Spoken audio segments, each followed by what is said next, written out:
यदि आप किसी तरह की बेसिक्स या एडवांस कैलकुलेशन करना चाहते हैं तो माइक्रोसॉफ्ट की तरफ से आपके पास कैलकुलेटर का ऐप बिल्कुल फ्री है विंडोज़ 10 में। आप इसका प्रयोग कर सकते हैं बेसिक्स कैलकुलेशन करने के लिए भी और एडवांस कैलकुलेशन करने के लिए भी। आइए अब कैलकुलेटर की जानकारी लेते हैं इस सेशन में। कैलकुलेटर ऐप को खोलने के लिए आप स्टार्ट पे क्लिक करें। यदि आप यहाँ राइट हैंड साइड देखें तो टाइल्स मेन्यू में कैलकुलेटर ऐप का एक आइकॉन अवेलेबल है। मैं यहाँ इसे क्लिक कर देता हूँ, मेरे पास कैलकुलेटर ओपन हो जाएगा। इसको यहाँ से मैं अभी क्लोज करता हूँ। इसको आप खोलने के लिए सर्च टेक्स्ट बॉक्स का प्रयोग कर सकते हैं। यहाँ पे आप कैलकुलेटर टाइप करना शुरू करें। बेस्ट मैच में देखिए कैलकुलेटर के नाम से आपके पास विंडो ऐप अवेलेबल हो गया है। यहाँ मैं इसे क्लिक कर देता हूँ।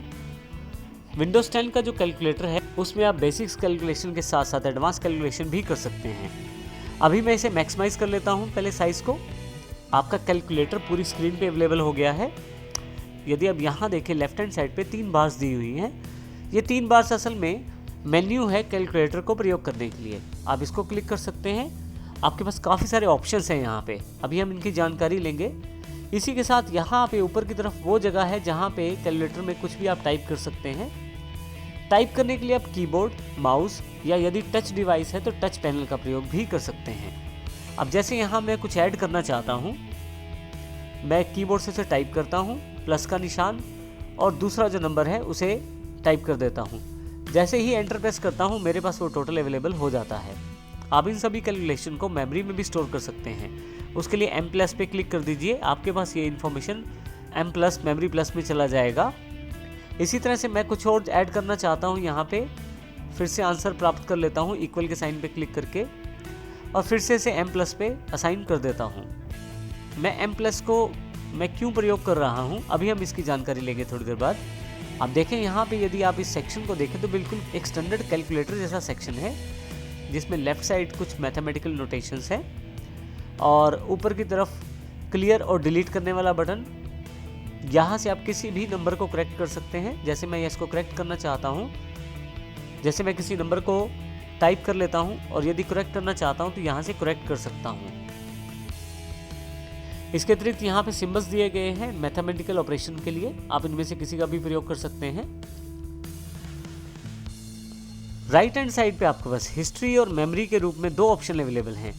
हिस्ट्री में जो भी कैलकुलेशंस आपने की हैं वो सब हिस्ट्री में रिकॉर्ड होती जा रही हैं। सबसे पहली कैलकुलेशन मैंने यहाँ नीचे वाली की थी और उसके बाद जो हिस्ट्री में ऊपर वाली कैलकुलेशन है वो मैंने अभी अभी की है। इसके साथ आप मेमोरी में जाकर जो भी मैंने आइटम्स M+ में ऐड की हैं वो सभी देख सकते हैं। M+ में मैंने 2 नंबर्स को जोड़ा था 118 और 52, यानी कि 118, 118 एंड 52।